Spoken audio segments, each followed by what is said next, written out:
Hey nerds, Farmer Jesse here. Welcome to Growers Daily, your daily dose of ecological farming insight. It is Wednesday, July 16th, 2025, and today we're going to talk bindweed, planet-altering land management, the good kind, and what happens when compost freezes. So let's do it.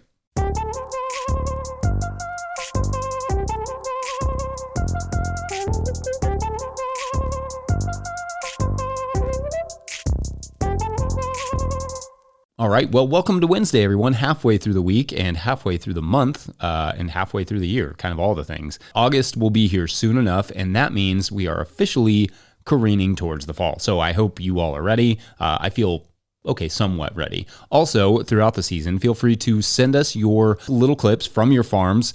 We loved seeing those these last couple of weeks, so just email us a 20-second clip and tell us how your gardens are doing. How is it going this season? You can send that to farmermike@notillgrowers.com. I've really enjoyed seeing those. That's so much fun, and I know they don't always translate to those of you who are just listening to the podcast, but just know that they are awesome and that I appreciate all of you for sharing the little bits of your farm and garden, and we appreciate everyone for being so supportive of those people who have submitted. This audience rules. This seems to be the week I want to try on new ideas that are just popping around in my brain and just see how they come out and hit with you all. It started yesterday with farmer royalties, which some great comments resulted in the comment section there. So we will discuss those on Friday. But today, why not planet-altering land management? But specifically, the types of solutions we need for a even vaguely sustainable future can have small elements, but by and large, they need to be enormous. What I mean is that in order to make a significant difference in water cycling, desertification, ecological health, and environmental resilience, small farms alone are not going to cut it. Don't get me wrong, small farms have their place. They are an excellent proving ground, for instance. They diversify our diets. I own one. I love it. It has more bugs and birds and snakes every year. Great stuff. So we need them, but also we need bigger solutions, and not just bigger solutions, but solutions that can be seen from space size solutions or, thereabouts, or solutions with can be seen from space results. So what exactly does that look like? Well, first, it doesn't actually start with land management or farms. It starts with what we stop doing. I know solar and wind and hydro and all those things have their issues, but the primary types of energies that we rely on here currently are not only incredibly polluting, but are relatively short-sighted. One day we will run out of them and or they will get too expensive for us to utilize. I'm not, of course, saying anything that anyone doesn't know, but non-renewable means that they ain't coming back. Wind, hydro, solar, these are forces that will be here long after we are gone, and we need to put energy and time into understanding how to better maximize them without affecting ecology and all those good things. We call them renewable, but we don't have to renew them. They are just existing. We need to collect and recycle energy that we already use. Roads that collect power, stadiums that collect fan stomping power, gyms that collect power from energy used to lift weights, a small secondary grid based on recycling some of the power we already use. And the reason that I started with power and its pollution is that in order for agriculture and land management to be effective, at least an effective means of stabilizing the planet, the job can't just continue to get harder and harder every year like it is right now. Next, public lands need to be managed better. They need to be managed for invasives, rotationally grazed in some circumstances, which is to some extent what recent legislation and executive actions in the U.S. have opened up. But those lands need to not be drilled and plundered for mining and economic growth, which is also what some of that same recent legislation and executive action in the U.S. has also opened up.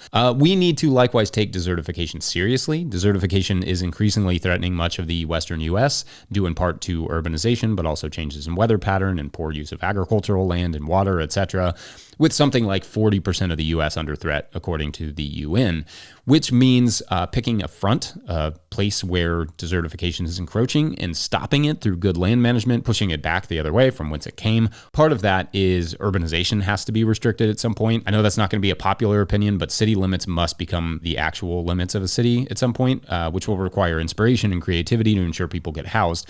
But at some point, cities can't just keep growing indefinitely. We need to take wildfire prevention seriously, sometimes fighting fires with fire, i.e. controlled burns, but likewise, just better large-scale land management overall, not just farms. Then we just need more ecological farming overall, across the board, lots of it. I've been impressed and encouraged by what I've seen on small farms, how they are able to change the ecology and soil health and vibrancy of an area, both environmentally and economically as well, but that needs to ultimately be 1,000x, if not 1,000,000 times bigger agriculture. Not intensive vegetable farms all the way across, obviously, that would be a lot of lettuce, but larger scale caloric agriculture that embraces cover cropping, hedges, some agroforestry, crop diversity, and incentivizing maybe livestock managers and croppers to work together to get more uses out of a single parcel of land and discourage the most polluting versions of livestock management, obviously. I have likewise been interested in efforts to stop desertification to stave off the expanding Sahara in places like Nigeria. In fact, although there is some dispute about causes, like there always are with every environmental history, around 8,000 years ago, the Sahara was not a desert. It was humid and rich with life, and a shift in weather due to a tilt in the Earth's axis apparently caused the monsoons to shift, helping to lead to the Great Desert we know today. Some have proposed that human activity at the time may have accelerated the decline, but there is research that also suggests that human activity, grazing and land management for thousands of years, actually helped stave off the desertification by 500 years. Quote, increasing human population and sustainable pastoralism did not accelerate and may have even delayed the decline of the Green Sahara. End quote. Again, we like to think of humans as this consistent negative entity on the earth, but humans do have the ability that we proved for thousands of years to improve the land they live on, if they want to. Notably, or poignantly, the Sahara is roughly the same size as the United States, but basically it can be done. And to some extent it is being done there in parts, which is very cool, but it needs to be done everywhere. When I say we should be able to see the effects of our work from space, I just mean green. This rock, this country, this continent should be mostly green and blue with large white ice sheets on the top and bottom, and little else. We should be able to see all that brown shrink, not grow. Is this dumb and idealistic or unrealistic? Yeah, duh, of course it is. It has to be. At some point, we have to start treating the declining health of our Earth seriously because it ain't going to be solved passively or by individual choices or just by ignoring it. But it can be done. We just have to make the decision collectively that we want it to be done for our kids and our grandkids, that it will be hard, but it will be beautiful and productive. In the 1940s, people who were not at the war had to make sacrifices at home, using less and growing victory gardens. We need that kind of level of patriotism again with much bigger victory gardens. This time, though, to fight for the health of the land we stand on. I have found myself more and more interested in larger scale ecological solutions, like, for instance, staving off the growing Sahara. And we'll talk about them more in time as I come across them. But they need funding and public support. Like, we have to get behind these ideas or nothing is going to change. More than anything, this place just needs people to care. So much so that they're willing to take on the unrealistic, because what's really unrealistic is thinking that we can just keep going on like this and that everything's going to be fine, because that is the most unrealistic thing. Anyway, I figured that is what we needed to discuss on this Wednesday. Why not? It's middle of July. Let's do it. But I'll leave the rest of the good conversation to you all in the comment section, and we can revisit saving and beautifying and enriching the planet on Feedback Friday or other Wednesdays, maybe even a Tuesday from time to time. We're going to take a quick break, and when we come back, we will talk about bindweed. That seems like a perfectly normal transition. BRB. Today's episode is brought to you by Farmhand. If you're listening to this, you probably found 5 rare minutes to breathe. But what got pushed back further down the to-do list to make that happen? If it's your CSA newsletter, you're not alone. Farmhand's new newsletter builder was made for busy farmers. It automates weekly emails, drives add-on sales, and makes it easy to keep your customers in the loop without spending hours behind a screen. It launches this summer, but our listeners can request early access now. Visit farmhand.partners/no-till. That's farmhand.partners/no-till. All right, back to the show.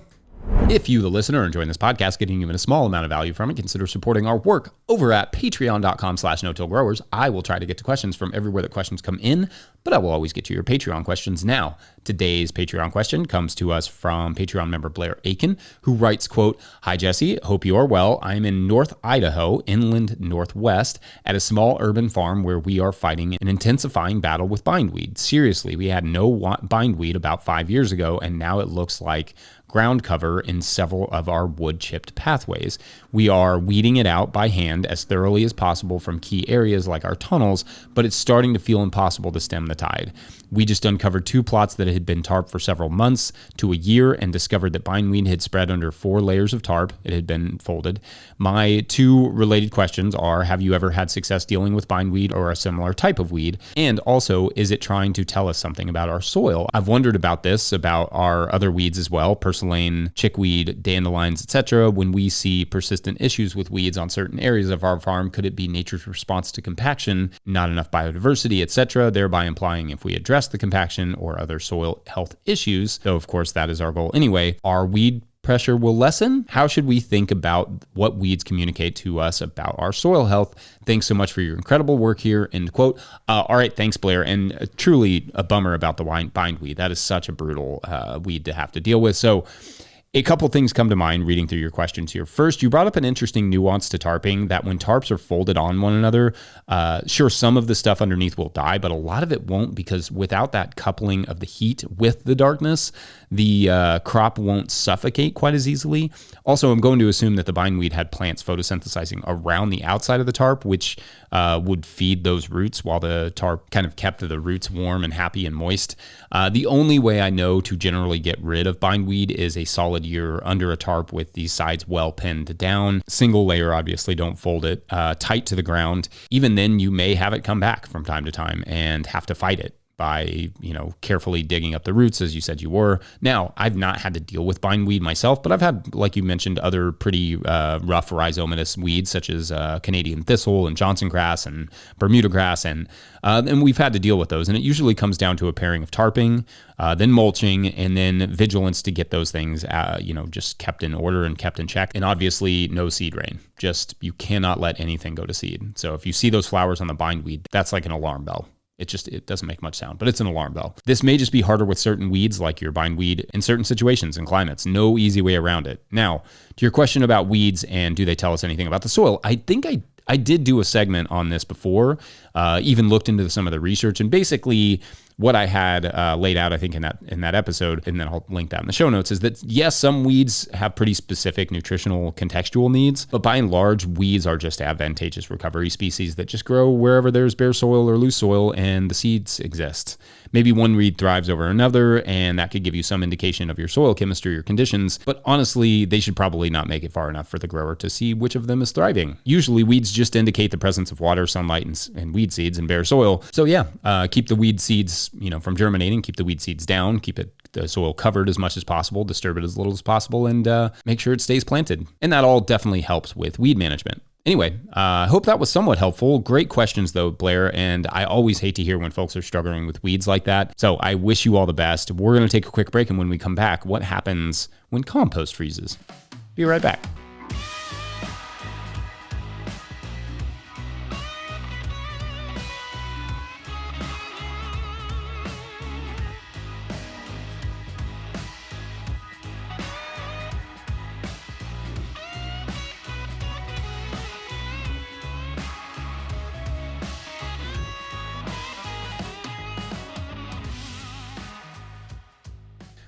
All right, once again, I'm trying to catch up on Patreon questions this week a bit. I just had 6 more new ones come in yesterday, which is super rad, and please keep them coming, Patreon members. I know I always say that I will get to questions from everywhere that questions come in, but for real, Patreon has grown a ton, and I thank you for that, but that means there's a lot of questions over there to answer. And so if you really have a burning question, that is definitely the best route, patreon.com/no-till-growers. Today's other and last question comes to us from Laurel in Northwestern Ontario, who writes, quote, I have composted for years. Usually finished compost is applied in the spring. This is compost that was made the year before. I currently have 2 piles cooking.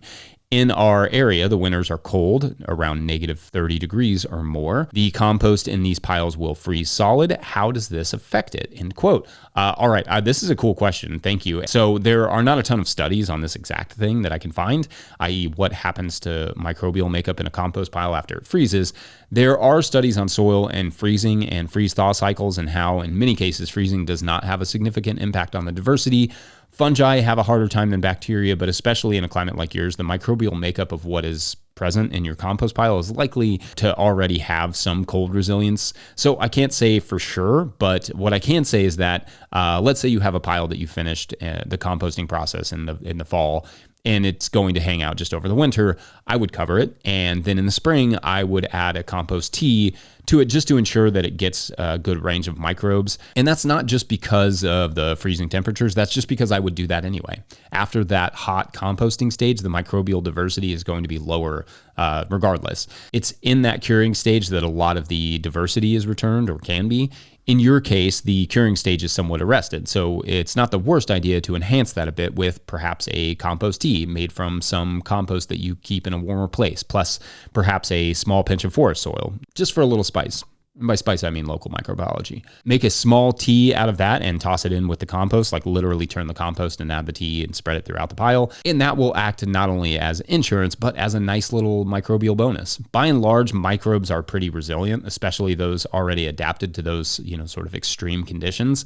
That explosion of growth you see in the summers there, a huge part of that is the local microbiology, making the nutrients available for the plants. So even if not everything you might want survives, what is already in the soil will utilize and salute the work of those microbes that they did in the compost pile, breaking down the compost ingredients from the previous year. Anyway, commenters, feel free to add your 2 cents, and I hope that was helpful. And I think we are done with this midweek day. Don't forget, No-Till Growers is now officially a nonprofit 501c3, so donations, they're tax deductible and greatly appreciated. You can learn more about how to do that in the comments section.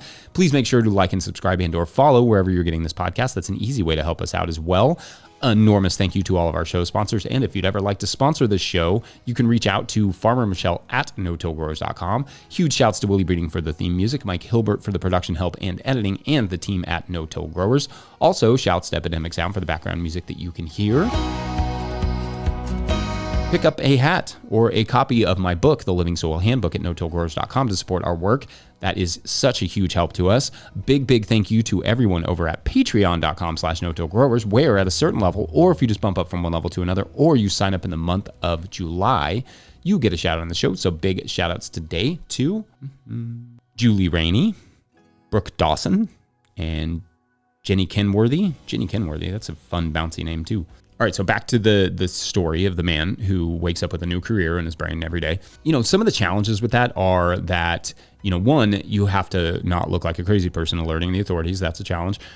Two, somehow managing to not get, like a hit put on yourself by alerting the authorities. And three, there is no easy way to get that message to a famous individual, in this case, a quite beloved actor. So he does what anyone would do in a story like this. He gets online and tries to figure out why anyone would, want to off this particular individual, and learns deep in the annals of Reddit, of course, that they are seeing that this particular famous person is seen quite a bit in the casinos, like a lot. So perhaps it's a gambling debt, because he knows the day it's supposed to go down, and it's in his brain, 2 days from now. He knows how much time he has to fix the problem. What he doesn't know is who he will wake up to be the next time he goes to sleep. What he ultimately does to remedy this situation, well, that is for tomorrow on The Fixes in Your Brain.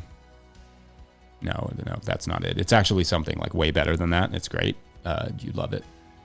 Anyway, thanks for watching and/or listening. We will see you tomorrow. Bye.